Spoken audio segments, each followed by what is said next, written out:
पाकिस्तान के बलूचिस्तान में बीएलए ने पूरी तरीके से गदर मचाया हुआ है। कोई दिन ऐसा नहीं गुजरता है जब किसी जगह पर सेना के काफिले या सेना की चौकी या सेना की किसी पोस्ट पर अटैक ना हो रहा हो।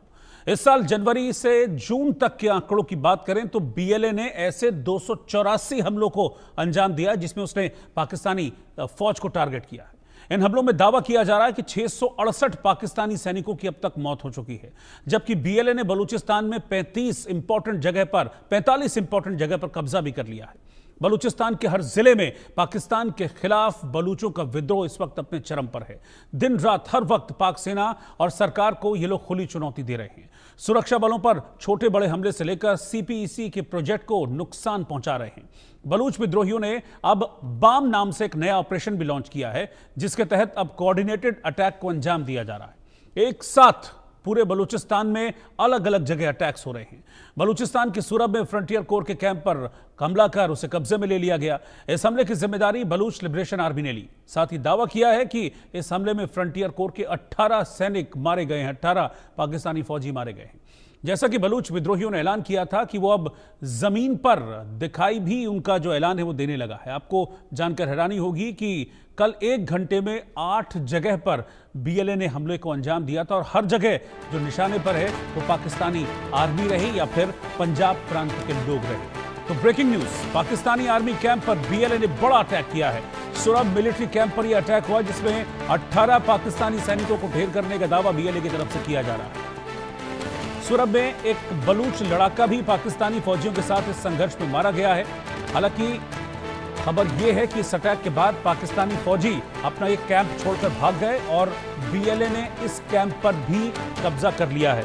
मैं भी इसलिए कह रहा हूं क्योंकि इससे पहले भी कई ऐसे पाकिस्तानी सेना की चौकियां हैं, पाकिस्तानी सेना के यूनिट्स हैं जिन पर बीएलए कब्जा कर चुका है और वहां से पाकिस्तानी फौजी भाग रहे हैं बीएलए के अटैक्स के बाद। सूरब में भी पाकिस्तान की जो चौकी थी, जो कैंप था, इस पर अटैक किया और इस अटैक में 18 पाकिस्तानी सैनिकों को मारने का दावा बीएलए की तरफ से किया गया।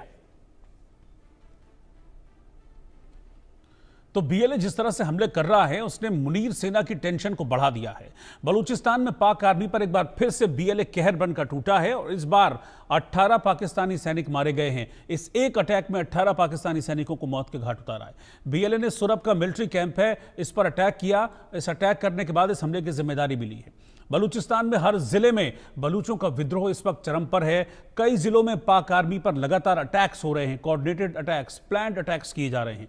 2025 में मैं अब तक की बात करूं तो बीएलए ने 284 अटैक्स किए हैं पाकिस्तानी फौजियों को, पाकिस्तानी सेना को निशाना बनाकर। 2025 में बीएलए यह दावा कर रहा है कि उसने 2025 में अब तक जून महीने तक 668 पाकिस्तानी सैनिकों को मौत के घाट उतार दिया है इन अटैक्स में। बलूच विद्रोहियों ने बाम नाम से एक नया ऑपरेशन भी लॉन्च किया है। बीएलएफ के ताबड़तोड़ हमलों से इस वक्त पाकिस्तान और पाकिस्तान के जनरल मुनीर और उनकी सेना में दहशत है, डर है। वो लोग बुरी तरीके से परेशान हैं। मेरे साथ 2 खास मेहमान इस वक्त जुड़ रहे हैं। कर्नल टीपी त्यागी इस वक्त मेरे साथ हैं, सीनियर डिफेंस एक्सपर्ट, और निपुण आलम बयान अभी थोड़ी देर में हमारे साथ जुड़ेंगे, उनके पास भी मैं चलूंगा। कर्नल त्यागी, आपका बहुत बहुत स्वागत है। और हम बीएलए को लेकर लगातार बातचीत करते भी रहे हैं, उनके अटैक्स को लेकर बातचीत कर रहे हैं और अब गुजरते वक्त के साथ ये अटैक्स जो हैं बड़े कोऑर्डिनेटेड होते जा रहे हैं। अब एक नया ऑपरेशन लॉन्च कर दिया, ऑपरेशन बाम नाम से, और इसके तहत रणनीति ये है कि अब जैसे होता है ना मैन टू मैन मार्किंग वाला, अब चौकी टू चौकी मार्किंग करने की तैयारी इनकी चल रही है और एक एक करके ऐसे पाकिस्तानी चौकियों को तबाह कर भी रहे हैं और कोऑर्डिनेटेड तरीके से मारने की तैयारी चल रही है। जी, एक तो पहले ये समझिए सर कि बलूचिस्तान में जो एक भी कोई नेशनल टेलीविजन चैनल नहीं है उनका, जबकि पंजाब के अंदर करीब 500 टेलीविजन चैनल है। यानी कि बलूचिस्तान में जो एट्रोसिटी पाकिस्तान की आर्मी के द्वारा की जा रही हैं वो पूरी तरह इंटरनेशनल कम्युनिटी के सामने आती ही नहीं। फॉर एग्जांपल 2 बताता हूँ, वहां करीब 340 मिलियन क्यूबिक फीट गैस निकाली जाती है और 9 इंच के पाइप, डायमीटर के पाइप से कराची और लाहौर को भेजी जाती है, लेकिन वो वहां नहीं दी जाती। यानी कि बलूचिस्तान में आज भी लकड़ी से चूल्हे पे खाना बनाया जाता है। एक बात।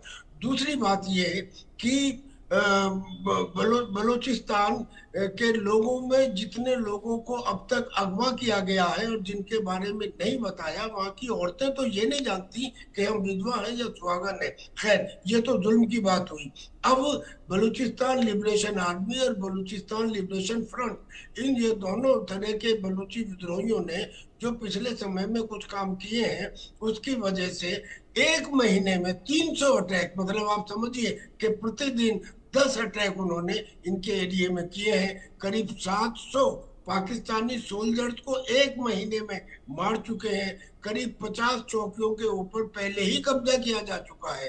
अब बलूचिस्तान लिबरेशन फ्रंट ने कहा है कि हम कोस्टल एरिया से लेके और सुलेमान हिल्स तक जितनी भी चौकी हैं, जितनी भी गवर्नमेंट बिल्डिंग्स हैं, उनके ऊपर हमला भी करेंगे और उनके ऊपर कब्जा भी करेंगे। और ये काम पिछले 48 घंटे से लगातार जारी है, अब भी चल रहा है।